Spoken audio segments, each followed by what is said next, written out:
Good afternoon, everybody.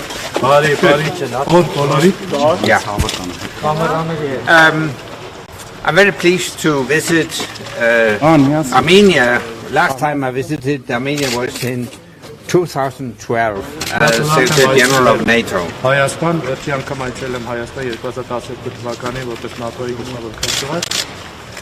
Many things have happened since then, and I have met the Prime Minister, the Foreign Minister and Defense Minister yesterday and commended the government for its effort to solidify the democracy in Armenia. Այդ ժամանակից ի վեր շատ բան է տեղի ունեցել, ես երեք հանդիպել եմ վարչապետին, արտգործնախարարին, պաշտպանության նախարարին եւ ես գոհունակություն եմ հայտնել առայն թե ինչ ջանք են իրենք ներդրել, որպեսզի ամրապնդեն Հայաստանում ժողովրդավարությունը.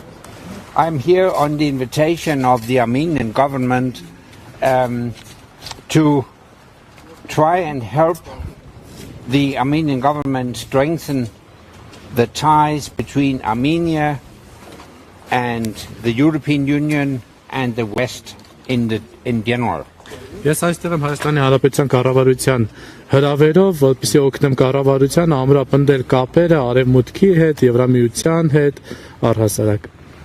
Yesterday I had meetings in Yerevan, and today I have visited the southern part of Armenia to watch with my own eyes the impact of Azerbaijan's aggression against Armenia. Երեք հանդիպումներ եմ ունեցել Երևանում, իսկ այսօր այցելել եմ Հայաստանի հարավային մարզերը, որպեսզի իմ աչքերով տեսնեմ ադրբեջանական ագրեսիայի հետևանքները Հայաստանի վրա. I've just visited the wonderful city of Ջերմուկ, and the mayor has told me how the Azeri attacks in September last year have had a negative impact on tourism in this city. Ես հենց նոր այցելեցի, հիմա այցելում եմ հրաշալի Ջերմուկ քաղաքը եւ քաղաքապետն ինձ ասաց, թե ինչ ազդեցություն է բացասական ունեցել ադրբեջանական հարձակումները քաղաքի վրա, քաղաքի туриզմի վրա ինչ ազդեցություն են ունեցել. Earlier today I visited the Lachin corridor. Այսօր ավելի շուտ այցելել էի Լաչինի միջանցք. As you know, the Lachin corridor is the only link between Armenia and the Armenian population in Nagorno-Karabakh. Ինչպես գիտեք, Լաչինի միջանցքը միակ կապն է Հայաստանի եւ Լեռնային Ղարաբաղում հայ բնակչության միջև. Since December last year, the road between Armenia and Nagorno-Karabakh has been blocked. Անցած տարվա դեկտեմբերից Հայաստանի եւ Լեռնային Ղարաբաղի միջև ճանապարհը շրջափակման մեջ է. This blockade is inhumane and illegal. Այս շրջափակումը ոչ մարդկային է, ոչ էլ օրինական. I met a group of people who had lived in Nagorno-Karabakh, and a nurse told me about this very critical humanitarian situation in Nagorno-Karabakh. Ես հանդիպեցի մարդկանց հետ, ովքեր ապրել են Լեռնային Ղարաբաղում եւ նրանք ինձ պատմեցին այն քրիտիկական իրավիճակի մասին, որը տիրում է Լեռնային Ղարաբաղում. The blockade means that no food, no life-saving medicine, or only a very small amount can be transported into Nagorno-Karabakh. Շրջափակում նշանակում է, որ պարեն կամ դեղորայքներ միայն շատ փոքր քանակով կարելի է սովորությամբ տեղափոխել հասցնել Լեռնային Ղարաբաղ. And it means there is a lack of food and life-saving medicine in Nagorno-Karabakh. Որը նշանակում է բարենի եւ կյանքի համար անհրաժեշտ տեղորայքի պակաս Լեռնային Ղարաբաղում։ We are faced with a humanitarian crisis that could develop into a humanitarian catastrophe. Մենք բախվում ենք մարդասիրական ճգնաժամի հետ, որը կարող է վերածվել հումանիտար աղետի։ This blockade is illegal. Այս շրջափակումն անօրինական է։ The International Court of Justice has ruled a few weeks ago that Azerbaijan has an obligation to open the corridor open it for transport, give free access to Nagorno-Karabakh. Այս շրջափակումը անօրինական է։ Մի քանի շաբաթ առաջ արտահայտության միջազգային դատարանը որոշում է կայացել, որով պարտադրում է Ադրբեջանին ապահովել անխոչնդոտ տեղաշարժը Լաչինի միջանցքով եւ հասանելիությունը Լեռնային Ղարաբաղ։ It is a binding ruling, which means that Azerbaijan has an obligation to open the corridor for free access.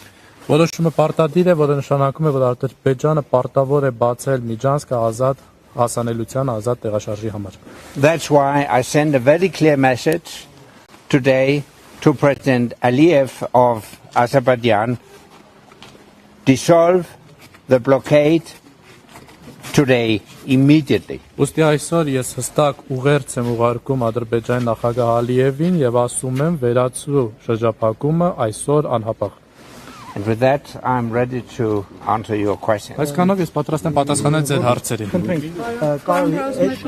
Ըստ երևույթին Ադրբեջանը արհամարում է արևմուտքի դատարանի այդ որոշումը։ Ինչ գործեր է պատրաստվում այս քայլից հետո անել դատարանը, եթե Ադրբեջանը արհամարելով Հաագայի դատարանի որոշումը շարունակում է փակ պահել Լաչինի միջանցքը։ It seems Azerbaijan is neglecting the decision of the court, and what are the steps going to be by the court if Azerbaijan continues to neglect the decision of the court in Hague?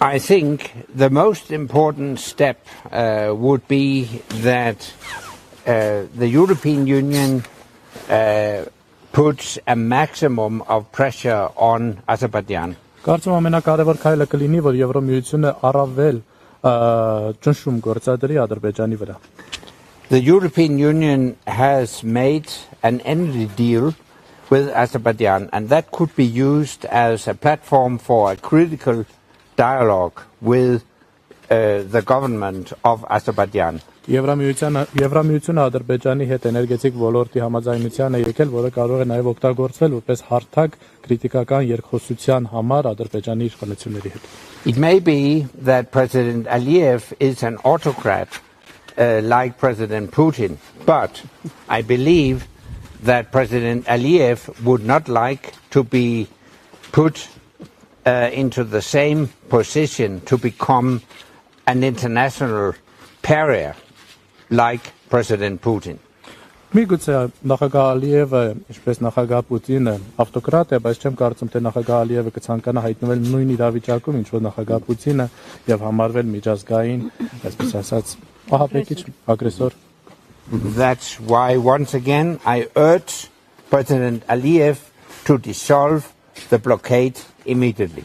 Ուստի եւս մեկ անգամ ես կոչ եմ անում նախագահ Ալիևին վերացնել շրջափակումը անհապաղ։ Պարոն Հասունսեն, դուք նշեցիք, որ այստեղ եք Հայաստանի կառավարության հրավերով եւ Հայաստանի կառավարությանը այս նպատակ կա աջակցելու արևմուտքի հետ կապերը սերտացնելու։ Կխնդրեի պարզաբանեք, արդյոք խոսքը գնում է ռազմաքաղաքական աջակցության մասին, եթե այո, ապա կոնկրետ ինչ աջակցության մասին է խոսքը, առաջիկայում գործնական ինչ քայլեր You mentioned that you are here by the invitation of the government of the Republic of Armenia to support the government of the Republic of Armenia, and are you speaking about military political support? If yes, then what steps we can expect in the near future? And one more addition to the same question.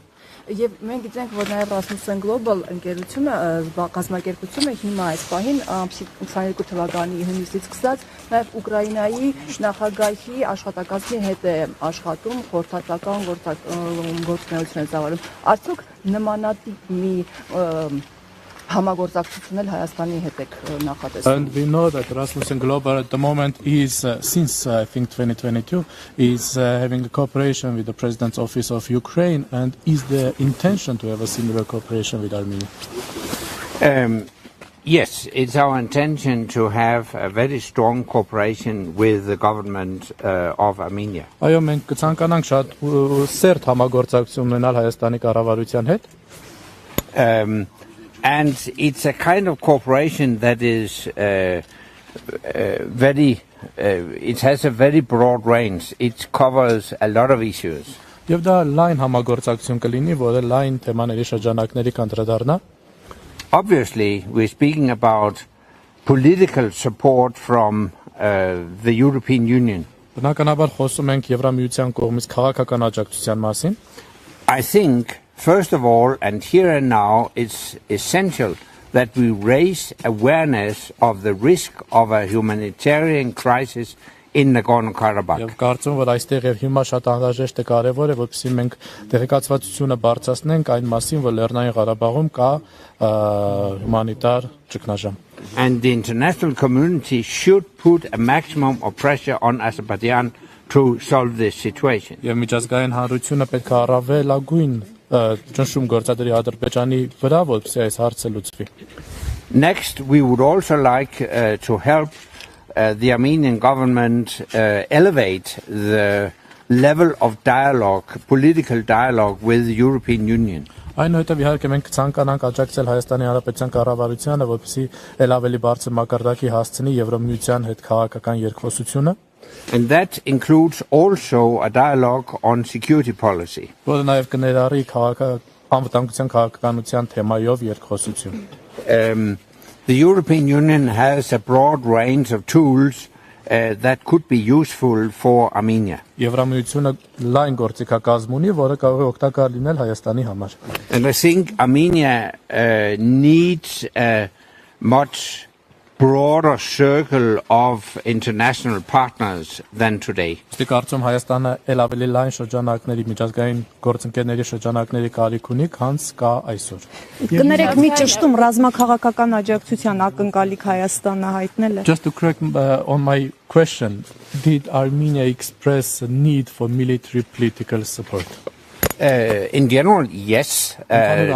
We didn't discuss specifics when it comes to military support.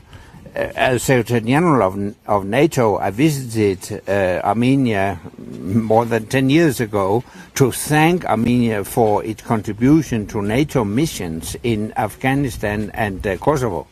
Թանր արման բարիոց, սակայն մենք մանրամասն չենք քննարկել ռազմական համագործակցության եզրերը, սակայն երբ որ ես ՆԱՏՕ-ի գլխավոր քարտուղար էի, 10 տարուց ավել առաջ ես այցելեցի Հայաստան եւ այդ ժամանակ ես այցելել էի որպեսզի շնորհակալություն հայտնեի Հայաստանին իր մասնակցության համար Կոսովոյում եւ Աֆղանստանում ՆԱՏՕ-ի խաղապահ առաքելություններին։ So we have a long tradition for partnership in that respect, and I think that could also be broadened to the European Union.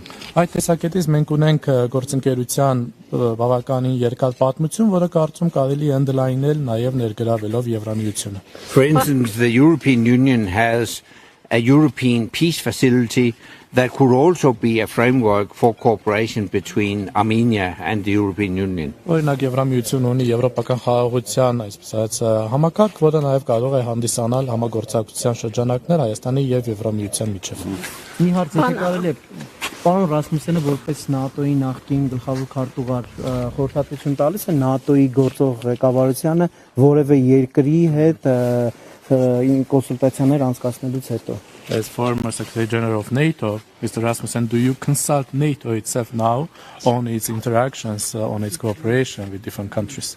No. It's for the current leadership of NATO to decide. Once you have said goodbye to an organization, you should stay away. I am working on my own with my collaborators in Rasmussen Global. And on the invitation of the Armenian government, we have agreed to work together to improve, to strengthen the ties between Armenia and the European Union in particular, but the West in general.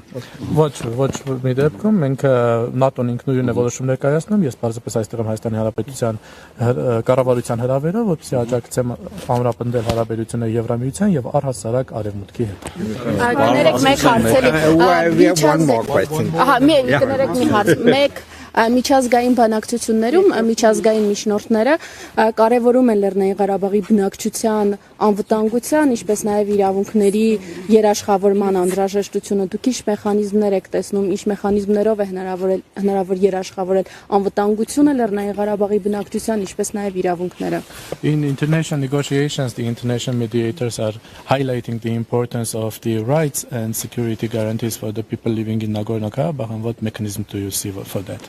Yeah, I fully agree. We should do what we can do. We should do our utmost to ensure a lasting and fair peace agreement. Միանգամայն համաձայն եմ պետք է անել ամեն ինչ, որպեսզի հասնենք տևական եւ արդար խաղաղության համաձայնագրի։ And a very important element in that peace agreement should be a guarantee of the rights and the security of the people of Nagorno-Karabakh. Եվ այդ համաձայնագրում շատ կարևոր տար պետք է լինի Լեռնային Ղարաբաղում բնակչության իրավունքների եւ անվտանգության երաշխիքը։ And we will need a kind of an international mechanism to monitor and control and guarantee those rights and that security for the people of Nagorno-Karabakh. Եվ այդ իրավունքները եւ անվտանգության երաշխավորելու համար մենք պետք է ունենանք որոշակի միջազգային մեխանիզմ, որը կմշտադիտարկի, կվերահսկի եւ կերաշխավորի դա։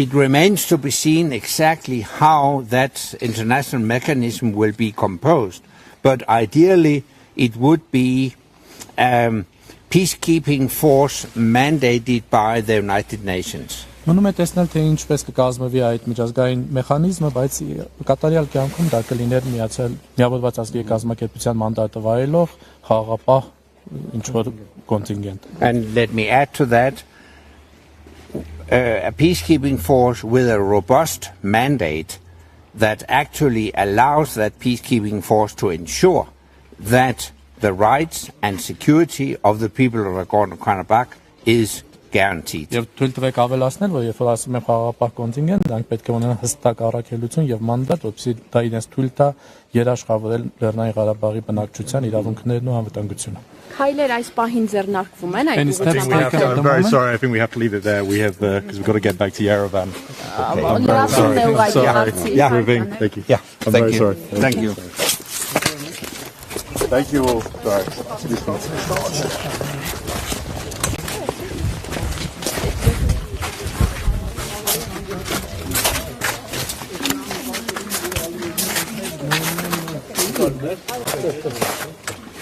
Good.